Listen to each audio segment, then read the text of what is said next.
ಪೌಲನಾಗಿ ಮಾರ್ಪಟ್ಟಾಗ ಅವನಿಗಿರುವ ಆಸೆ ಏನ್ ಗೊತ್ತಾ? ಸುವಾರ್ತೆ ಪ್ರಕಟಿಸಬೇಕು. ಅಯ್ಯೋ, ಸುವಾರ್ತೆ ಪ್ರಕಟಿಸದೇ ಇದ್ದರೆ ನನಗೆ ಶ್ರಮೆ ಎನ್ನುವಷ್ಟರ ಮಟ್ಟಿಗೆ ಅವನು ಸುವಾರ್ತೆ ಪ್ರಕಟಿಸುತ್ತಾನೆ. ಹಾಗೆ ಸುವಾರ್ತೆ ಪ್ರಕಟಿಸುವ ಪ್ರಕ್ರಿಯೆಯಲ್ಲಿ ಅವನು ಬಹಳ ತಿಳುವಳಿಕೆಯಿಂದಲೂ ವಿವೇಕದಿಂದಲೂ ದೇವರ ಸಹಾಯದಿಂದ ಸುವಾರ್ತೆ ಪ್ರಕಟಿಸುತ್ತಿದ್ದ.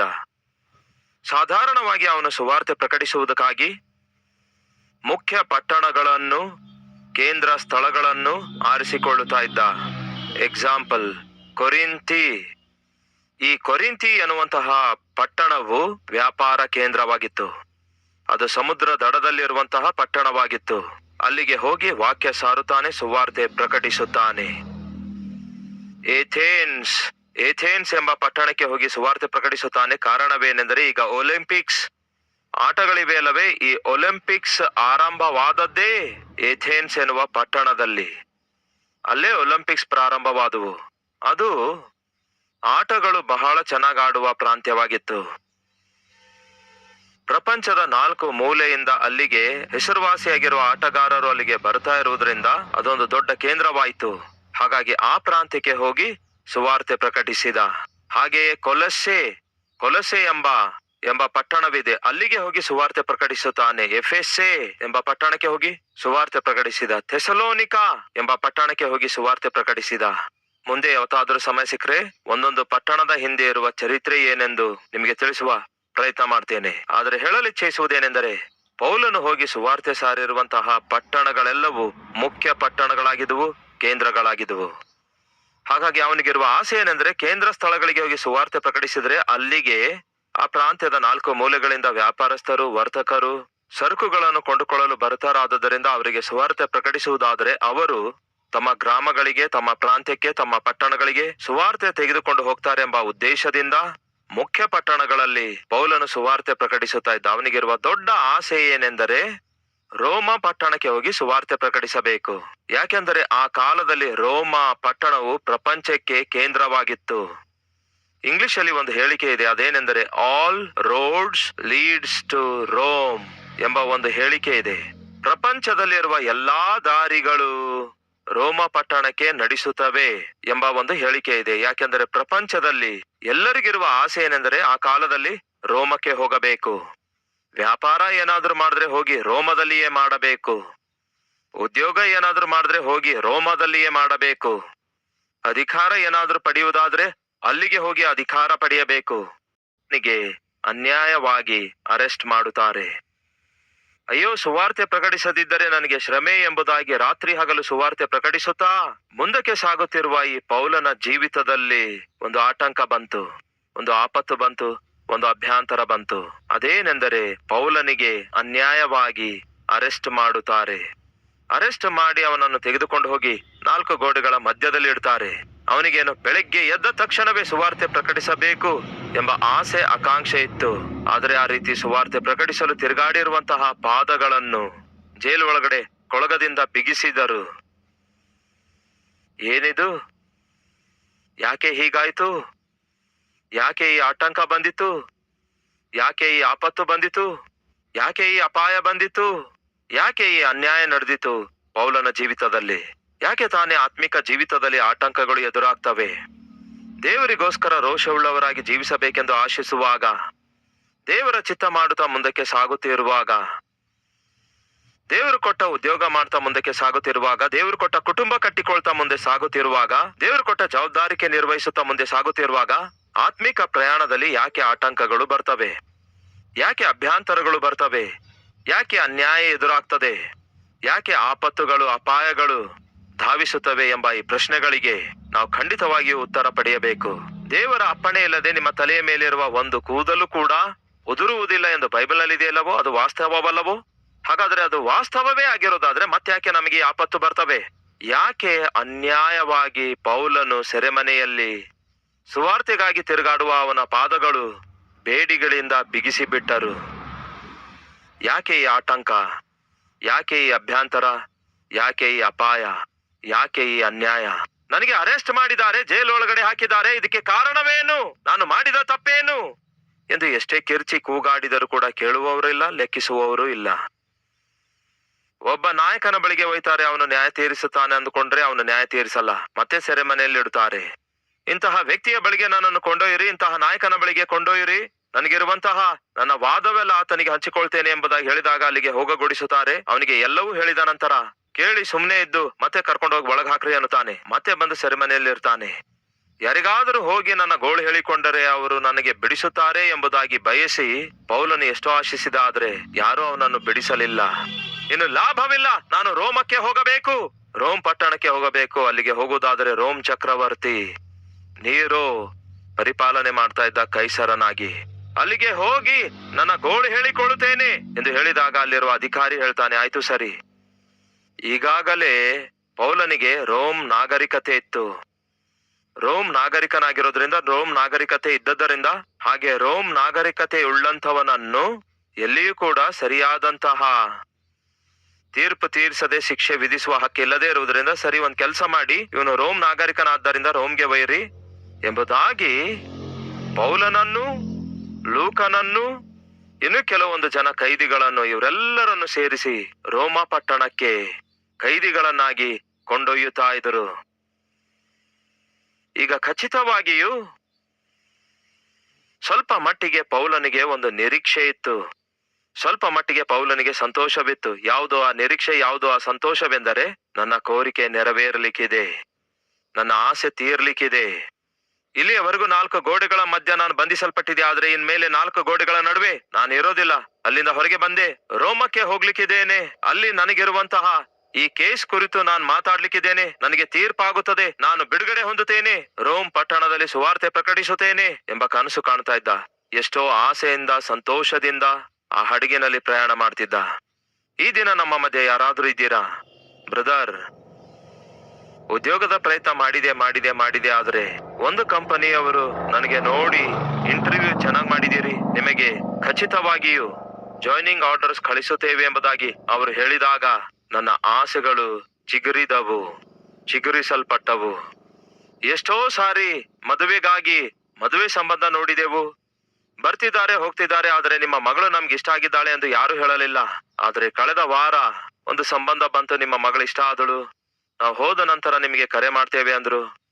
ನಮ್ಮ ಮಗಳ ಮದುವೆ ಆಗ್ತದೆ ಎಂಬ ಆಸೆ ಚಿಗುರಿತು. ಎಷ್ಟೋ ಹಾಸ್ಪಿಟಲ್ಗೆ ಹೋದೆವು, ಎಷ್ಟೋ ಡಾಕ್ಟರ್ಸ್ಗೆ ತೋರಿಸಿದೆವು, ಎಲ್ಲರೂ ಒಂದೇ ಮಾತು ಹೇಳಿದ್ರು, ಕಷ್ಟ ಕಷ್ಟ ಕಷ್ಟ ಕಷ್ಟ ಎಂಬುದಾಗಿ. ಆದ್ರೆ ಒಬ್ಬ ಎಕ್ಸ್ಪೀರಿಯನ್ಸ್ ಡಾಕ್ಟರ್ ಬಳಿಗೆ ಕೊಂಡೊಯ್ದ್ರೆ ಅವ್ರು ಹೇಳಿದ್ರು, ಧೈರ್ಯವಾಗಿರಿ, ನಿಮಗಿರುವಂತಹ ಅನಾರೋಗ್ಯಕ್ಕೆ ತಕ್ಕ ಔಷಧಿ ಈಗ ಬಂದಿವೆ. ಈ ಔಷಧಿ ಬಳಸುವುದಾದ್ರೆ ಖಚಿತವಾಗಿಯೂ ನಿಮ್ಮ ರೋಗ ವಾಸಿ ಆಗ್ತದೆ ಎಂದು ಹೇಳಿದಾಗ ನಮಗೆ ಆಸೆ ಏನಾಯ್ತು? ಚಿಗುರಿತು. ಇಂತಹ ಪರಿಸ್ಥಿತಿ ನಮ್ಮಲ್ಲಿ ಯಾರಾದ್ರೂ ಹಾದು ಹೋಗ್ತಾ ಇದ್ದೀರಾ? ಒಮ್ಮೆ ನನ್ನ ಜೀವಿತದಲ್ಲಿ ಆಸೆಗಳೆಲ್ಲ ಅಡಗಿಸಲ್ಪಟ್ಟಿದ್ದುವು, ನಿರಾಶೆ ಆವರಿಸಿತು. ಅದು ಉದ್ಯೋಗದ ವಿಷಯದಲ್ಲಾಗಿರ್ಬೋದು, ಗರ್ಭಫಲದ ವಿಷಯದಲ್ಲಾಗಿರಬಹುದು, ಇಲ್ಲವೇ ವ್ಯಾಪಾರದ ವಿಷಯದಲ್ಲಾಗಿರ್ಬೋದು, ಇಲ್ಲವೇ ಮಗಳ ಮದುವೆ ವಿಷಯದಲ್ಲಾಗಿರ್ಬೋದು, ಮನೆ ಕಟ್ಟುವ ವಿಷಯದಲ್ಲಾಗಿರ್ಬೋದು, ಸಾಲ ತೀರಿಸಿಕೊಳ್ಳುವ ವಿಷಯದಲ್ಲಾಗಿರ್ಬೋದು, ಮಾರ್ಪಡದೆ ಇರುವ ಗಂಡನ ವಿಷಯದಲ್ಲಿ, ಹೆಂಡತಿ ವಿಷಯದಲ್ಲಾಗಿರ್ಬೋದು. ಕೆಲವೊಂದು ಸಾರಿ ನನ್ನ ಗಂಡ ಎಂದಿಗೂ ನನಗೆ ಸಭೆಗೆ ಹೋಗಲು ಬಿಡಲ್ಲ. ಸಭೆಗೆ ಏನಾದ್ರೂ ಹೋದ್ರೆ ಬಹಳ ಕಿರ್ಚಿ ಕೂಗಾಡುತ್ತಾನೆ. ಇಲ್ಲವೇ ನನ್ನ ಹೆಂಡತಿ ನಾನು ಸಭೆಗೆ ಹೋಗ್ತೇನೆ ಅಂದ್ರೆ ಒಪ್ಪೋದೇ ಇಲ್ಲ. ಆದ್ರೆ ಇತ್ತೀಚೆಗೆ ನನ್ನ ಗಂಡ ಸಭೆಗೆ ಹೋಗುವಾಗ ಏನೋ ಅನ್ನುತ್ತಾ ಇಲ್ಲ. ನನ್ನ ಗಂಡನು ಕೂಡ ಮಾರ್ಪಡುತ್ತಾನೆ, ರಕ್ಷಿಸಲ್ಪಡುತ್ತಾನೆ ಎನ್ನುವಂತಹ ಆಸೆ ನನ್ನೊಳಗೆ ಚಿಗುರುತ್ತಾ ಇದೆ. ಇದ್ದೀರಾ ಅಂಥವರು? ದಯವಿಟ್ಟು ಕೇಳ್ರಿ. ಆ ದಿನ ಪೌಲನ ಜೀವಿತದಲ್ಲಿ ಒಂದು ಆಸೆ ಚಿಗುರಿತು. ಅದೇನೆಂದರೆ, ರೋಮ್ ಪಟ್ಟಣಕ್ಕೆ ಹೋಗ್ಲಿಕ್ಕಿದ್ದೇನೆ, ರೋಮಕ್ಕೆ ಹೋಗುತ್ತೇನೆ, ಹೋಗಿ ನಾನು ಖಚಿತವಾಗಿಯೂ ಅವರಿಗೆ ನನ್ನ ವಾದೆಯನ್ನು ತಿಳಿಸುತ್ತೇನೆ, ಖಚಿತವಾಗಿಯೂ ಬಿಡುಗಡೆ ಹೊಂದುತ್ತೇನೆ. ನಾನು ಬಿಡುಗಡೆ ಆಗ್ತೇನೆ, ಆಗ ಹೋಗಿ ಸುವಾರ್ತೆ ಸಾರ್ತೇನೆ.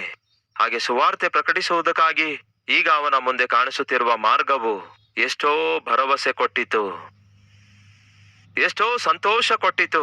ಎಲ್ಲರೂ ಸೇರಿ ಹಡಗಿನಲ್ಲಿ ಕೂತ್ಕೊಂಡಿದ್ರು, ಹಡಗಿನಲ್ಲಿ ಕೂತ್ಕೊಂಡು ಪ್ರಯಾಣ ಮಾಡ್ತಾ ಇದ್ರು. ಹಾಗೆ ಹಡಗಿನಲ್ಲಿ ಕೂತ್ಕೊಂಡು ಪೌಲನು, ಲೂಕ, ಕೈದಿಗಳೆಲ್ಲರೂ ಪ್ರಯಾಣ ಮಾಡ್ತಿರುವಾಗ ಒಂದು ಘೋರ ಕಾರ್ಯ ನಡೆದಿತ್ತು. ಯಾವುದು ಆ ಕಾರ್ಯ? ಅಕಸ್ಮಾತ್ ಆಗಿ ಆ ಹಡಗು ದಿಕ್ಕು ದಸೆ ಇಲ್ಲದೆ ಕೊಚ್ಕೊಂಡು ಹೋಗಲು ಪ್ರಾರಂಭವಾಯಿತು. ಯಾಕೆ ಹಾಗೆ ಕೊಚ್ಕೊಂಡು ಹೋಗ್ತಾ ಇತ್ತು ಎನ್ನುವುದಾದರೆ, ಭಯಂಕರವಾದ ಗಾಳಿ ಆ ಹಡಗನ್ನು ಅಲ್ಲಕಲ್ಲೋಲ ಮಾಡಿಬಿಟ್ಟಿತು. ಆ ಹಡಗಿನಲ್ಲಿ ಪ್ರಯಾಣ ಮಾಡುವ ಪ್ರತಿಯೊಬ್ಬರು ಕೂಡ ಭಯದಿಂದ ಭೀತಿಗೊಳಗಾಗಿ ಬೆದರುತ್ತಾ ಬೆದರುತ್ತಾ ಭಯಂಕರವಾಗಿ ಕೂಗುತ್ತಾ ಕಿರುಚಾಡುತ್ತಾ ಇದ್ರು. ನಮ್ಮ ಕಥೆ ಮುಗಿದೋಯ್ತು, ನಾವು ಸತ್ತು ಹೋಗ್ಲಿಕ್ಕಿದ್ದೇವೆ. ಇದೇ ಪ್ರತಿಯೊಬ್ಬರ ಬಾಯಿಂದ ಬಂದಂತಹ ಮಾತು. ಏನಾಯ್ತೆಂದು ನೋಡೋಣ ಬನ್ನಿ. ಅಪೊಸ್ತಲರ ಕೃತ್ಯಗಳು 27ನೇ ಅಧ್ಯಾಯ 19ನೇ ವಚನ.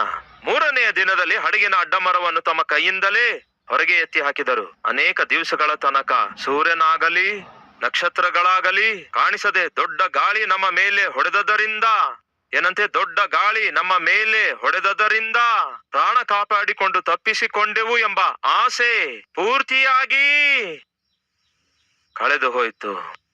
ಆ ಹಡಗಿನಲ್ಲಿರುವ ಎಲ್ಲರ ಪ್ರಾಣದ ಮೇಲೆ ಆಸೆ ಹೊರಟೋಯ್ತು. ದೊಡ್ಡ ಗಾಳಿ ಅವರ ಮೇಲೆ ಬಂದು ಅವರಿಗೆ ಬಡಿದಿತ್ತಂತೆ. ಅದುದರಿಂದ ಅನ್ನುತ್ತಾರೆ. ಈಗ ನನ್ನ ಪ್ರಶ್ನೆ, ಅಪೊಸ್ತಲರ ಕೃತ್ಯ ಯಾರು ಬರೆದಿದ್ದಾರೆ? ನಿಮ್ಗೇನಾದ್ರೂ ಐಡಿಯಾ ಇದೆಯಾ? ಯಾರು ಬರೆದಿದ್ದಾರೆ ಗೊತ್ತಾ? ಭಕ್ತನಾದಂತಹ ಲೂಕನು ಬರೆದಿದ್ದಾನೆ. 1ನೇ ಅಧ್ಯಾಯದಲ್ಲಿ ನೀವು ಬೇಕಾದ್ರೆ ನೋಡಬಹುದು. ಅಪೊಸ್ತಲರ ಕೃತ್ಯಗಳು ವೈದ್ಯನಾದಂತಹ ಲೂಕನು ಬರೆದಿದ್ದಾನೆ. ಈ ಅಪೊಸ್ತಲರ ಕೃತ್ಯಗಳು ಎಂಬ ಪುಸ್ತಕ ಬರೆಯುವಾಗ ಏನ್ ಹೇಳ್ತಿದ್ದಾನೆ? ದೊಡ್ಡ ಗಾಳಿ ನಮ್ಮನ್ನು ಹೊಡೆದದರಿಂದ. ಅಂದ್ರೆ ಈಗ ಆ ಗಾಳಿ ಯಾರನ್ನು ಹೊಡೆದಿತ್ತು? ನಮ್ಮ ಮೇಲೆ ಹೊಡೆದದರಿಂದ. ಅಂದ್ರೆ ಯಾರ ಬಗ್ಗೆ ಬರೀತಿದ್ದಾನೆ?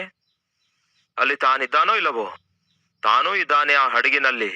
ಅದಕ್ಕೆ ನಮ್ಮ ಮೇಲೆ ಹೊಡೆದಿತ್ತು ಎಂದು ಬರೆಯುತ್ತಾನೆ.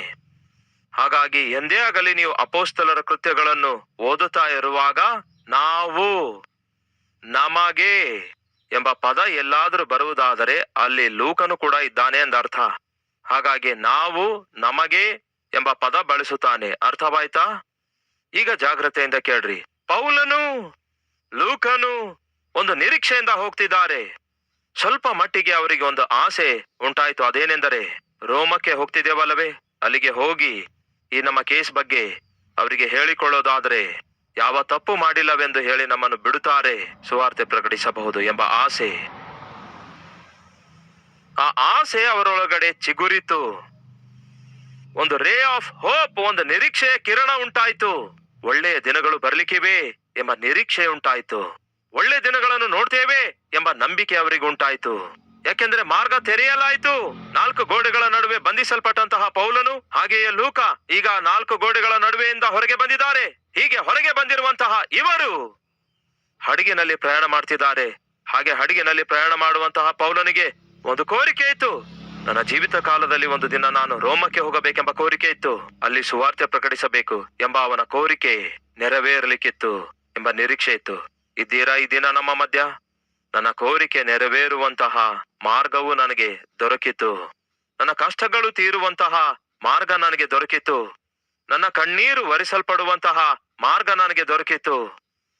ಈ ದಿನ ನಾನು ಬಹಳ ಹ್ಯಾಪಿಯಾಗಿದ್ದೇನೆ. ಯಾಕೆಂದರೆ ನನ್ನ ದೇವರು ನನ್ನ ಜೀವಿತದಲ್ಲಿ ಒಂದು ಅದ್ಭುತ ಮಾಡ್ಲಿಕ್ಕಿದ್ದಾರೆ ಎನ್ನುವಂತಹ ಅದ್ಭುತವಾದ ನಿರೀಕ್ಷೆಯ ಸಮಯ ಯಾರಾದ್ರೂ ಹಾದು ಹೋಗ್ತಾ ಇದ್ದೀರಾ?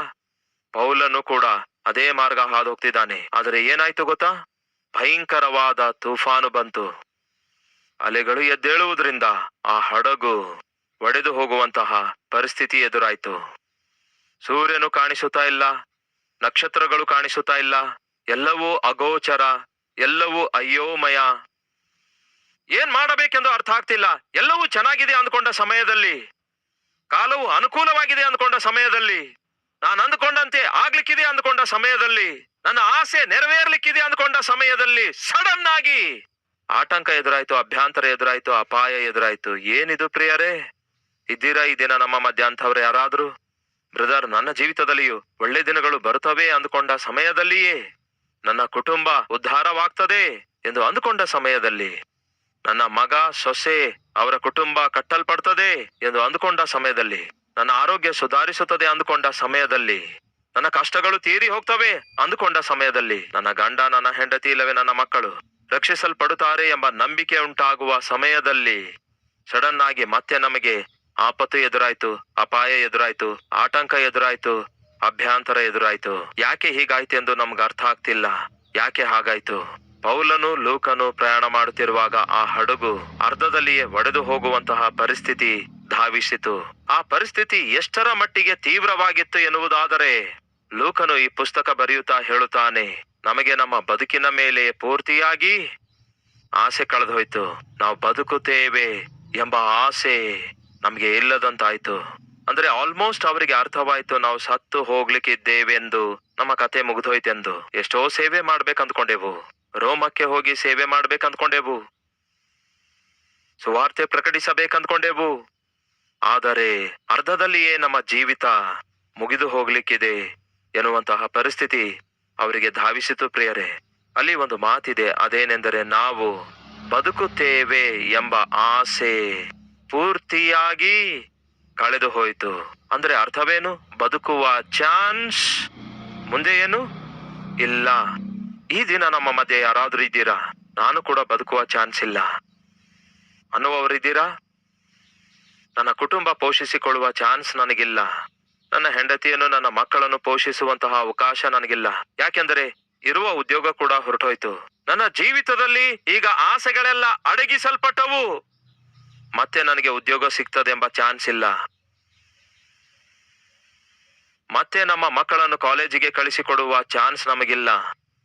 ಅವರಿಗೆ ಚೆನ್ನಾಗಿ ಓದಿಸಬೇಕಂದ್ಕೊಂಡೆವು, ಆದ್ರೆ ಈಗ ಎದುರಾದ ಸಮಸ್ಯೆದ ನಿಮಿತ್ತ ಅವರನ್ನು ಓದಿಸಬಹುದು ಎಂಬ ಆಸೆ ಈಗ ಪೂರ್ತಿ ಕಳೆದು ಹೋಯ್ತು.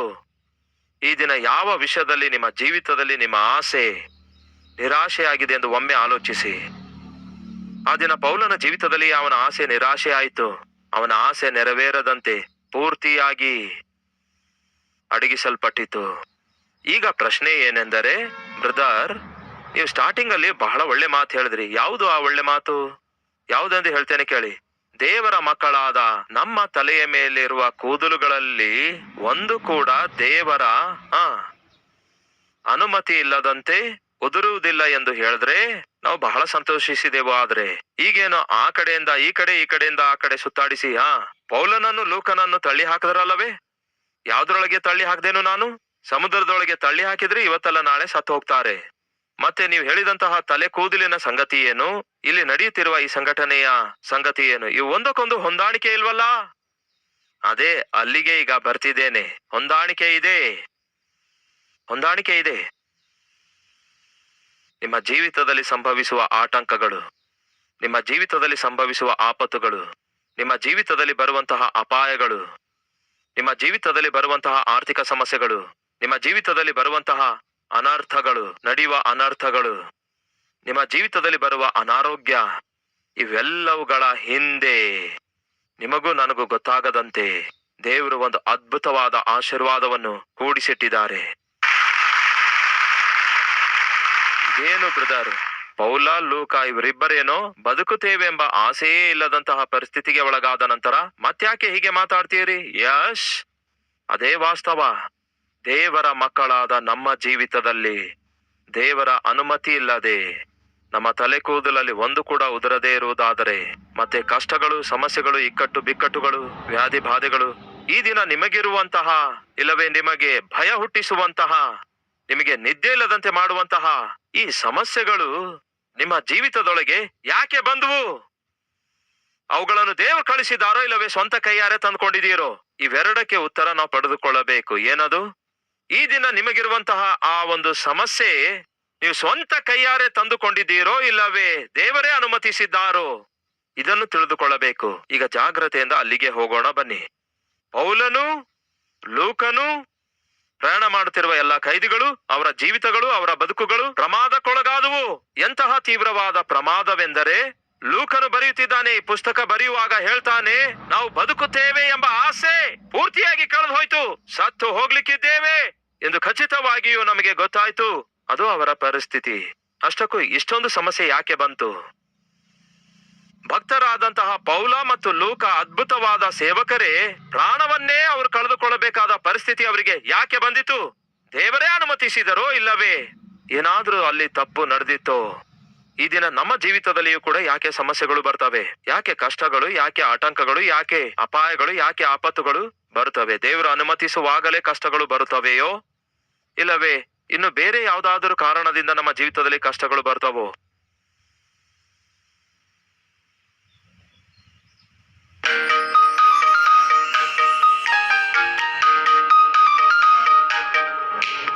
ಮಹಾಪರಿಶುದ್ಧನಾದ ಪ್ರೀತಿಯುಳ್ಳ ತಂದೆಯೇ, ಬಹು ನೇರವಾಗಿ, ಬಹು ಸ್ಪಷ್ಟವಾಗಿ ನಮ್ಮೆಲ್ಲರೊಂದಿಗೆ ಮಾತಾಡಿರುವುದಕ್ಕಾಗಿ ನಿಮಗೆ ವಂದನೆಗಳು ದೇವರೇ.